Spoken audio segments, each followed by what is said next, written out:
Halo teman-teman sekalian, nama saya Christian Gartley dari kelas 12D dari Sekolah Penabur Sekunderi Kelapa Gading. Hari ini saya akan menyampaikan kritik sastra tentang novel ini berjudul Funicula Funiculi Before the Coffee Gets Cold. Ini adalah penulis novel ini, yaitu Toshikazu Kawaguchi. Dia lahir pada tahun 1971 di distrik Ibaraki, prefektur Osaka, Jepang. Dulu, ia pernah bergabung dengan Sonic Snail, sebuah grup teater sebagai produser, sutradara, dan penulis naskah. Ia telah membuat beberapa karya lain selain Funiculi Funicula, seperti Couple, Yuyake no Uta, dan Family Time.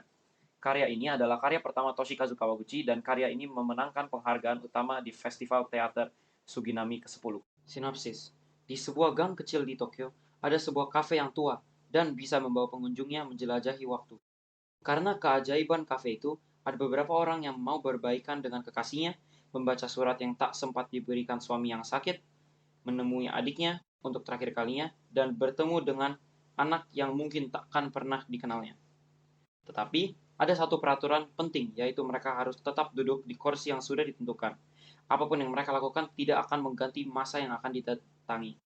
Dan, mereka harus menghabiskan kopi khusus yang disajikan sebelum kopi itu menjadi dingin. Rentetan peraturan lainnya tak menghentikan orang-orang itu untuk menjelajahi waktu. Akan tetapi, jika kepergian mereka tak mengubah satu hal pun di masa kini, layakkah semua itu dijalani? Dalam kritik sastra ini tentang buku Funiculi Funicula atau Before the Coffee Gets Cold, saya akan menjelaskan mengapa berbeda karakter ingin balik ke masa lalu dan menjelajahi masa lalu. Dan tujuan kritik sastra ini adalah untuk menjabarkan setiap karakter dan alasan mereka kenapa mau balik ke masa lalu dari sudut pandang psikologi. Teori psikologis menurut Freud adalah tentang kesadaran dan ketidaksadaran, yang dianggap sebagai aspek kepribadian dan tentang insting dan kecemasan. Menurut Freud, kehidupan psikis mengandung dua bagian, kesadaran dan ketidakkesadaran. Bagian kesadaran bagaikan permukaan gunung es yang nampak, merupakan bagian kecil dari kepribadian, sedangkan permukaan air adalah bagian ketidaksadaran, sehingga mengandung naluri-naluri yang mendorong semua perilaku manusia. Isu pertama adalah isu hubungan keluarga. Suami Alzheimer melupakan istri. Seorang wanita bernama Kotake yang menikah dengan Fusagi sering pergi bersama ke kafe Funiculi Funicula. Fusagi terkena penyakit Alzheimer dan melupakan istrinya, Kotake. Lalu Kotake ingin kembali ke masa lalu untuk membaca surat Fusagi yang tidak diketahui sebelum Fusagi terkena penyakitnya. Akhirnya, Fusagi teringat dengan Kotake dan kembali menjadi suami dan istri.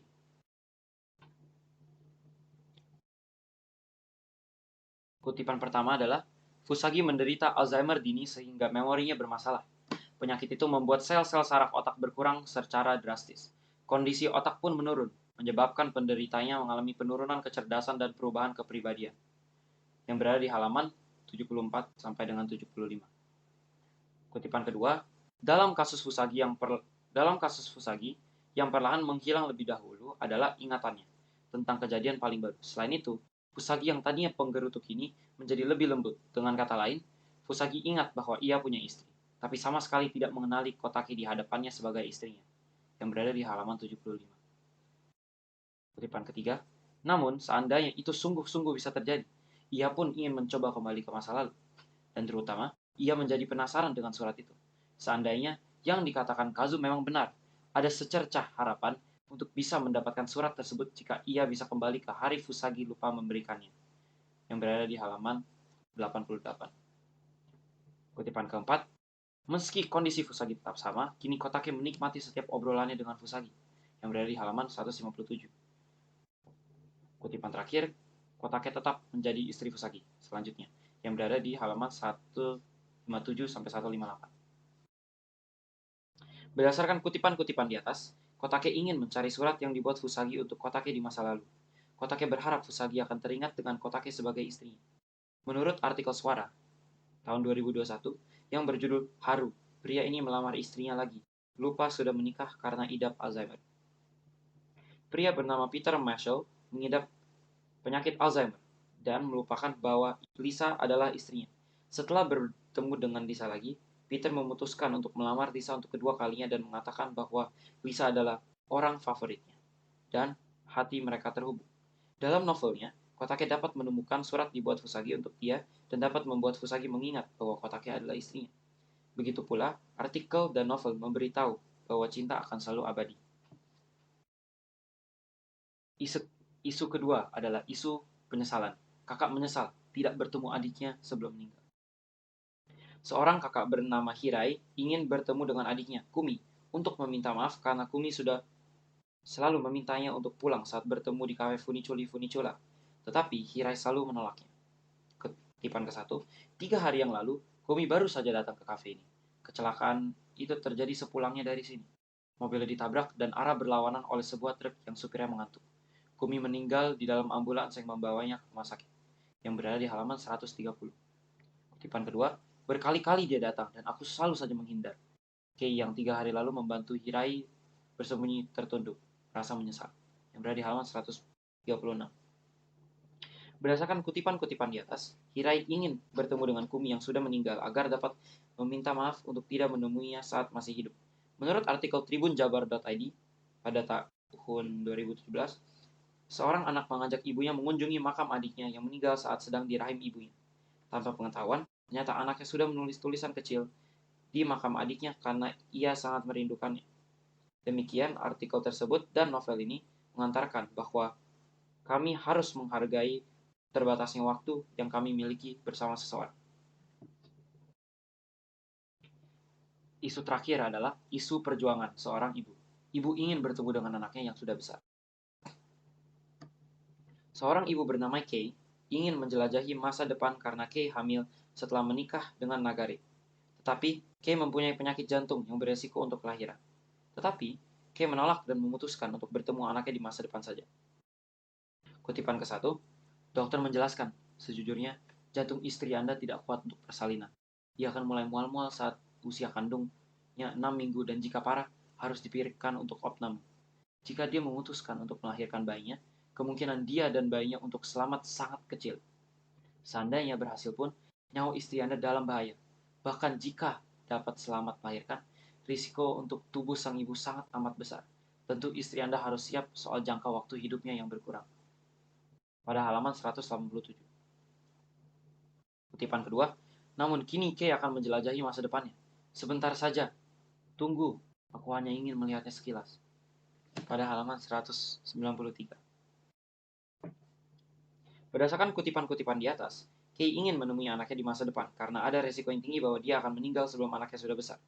Kay tidak peduli dan memutuskan untuk mengabaikan resikonya dan akhirnya mempunyai anak. Menurut artikel Kuiper Blog pada tahun 2018, ada seorang ibu bernama Daibin yang rela menukar nyawanya dengan nyawa anaknya. Kejadian tersebut terjadi di rel kereta saat Daibin mendorong anaknya untuk menyelamatkan.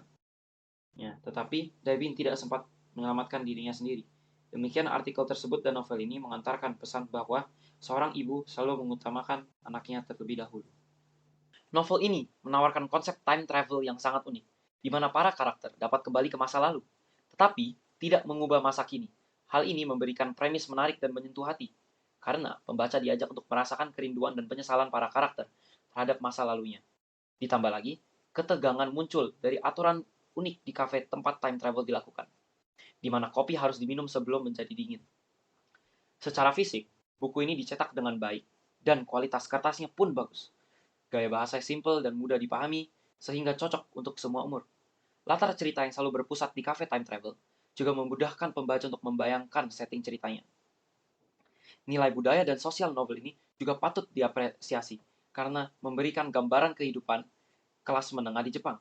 Setiap cerita dalam buku ini memiliki nilai moralnya sendiri, sehingga semakin menambah daya tariknya. Namun, terdapat beberapa kekurangan yang perlu dipertimbangkan. Alur cerita terasa agak aneh karena banyak karakter yang tidak saling terhubung dipaksakan dalam satu cerita. Selain itu, nilai agama tidak disinggung sama sekali, yang mungkin kurang menarik bagi pembaca yang mencari unsur spiritual dalam cerita. Secara keseluruhan, Funicula oleh Toshikazu Kawaguchi memberikan pengalaman membaca yang beragam, dengan perpaduan elemen-elemen yang menarik dan tantangan.